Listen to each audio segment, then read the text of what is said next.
አቀማመጥም ቆንጆ ነው። አሁን ቆንጆ ነው፣ ጥሩ ነው።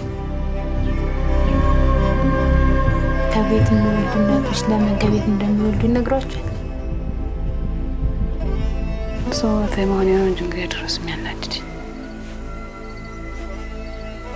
እሱ ጋር ሆኜ ልቃና አልቻልኩም። እኔ ከመውለዴ በፊት ደህና ነበር።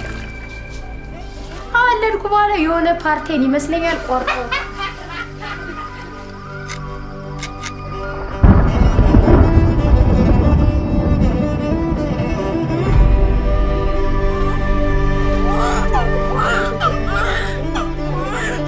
ለአምቡላንስ ደውለናል፣ አሳውቀናል። ግን ስንደውል ነዳጅ አልቋል ነው የሚባለው።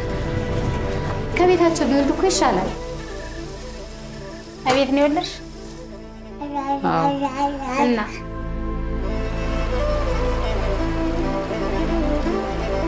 በምን ምክንያት ነው ቤት የወለድሽው?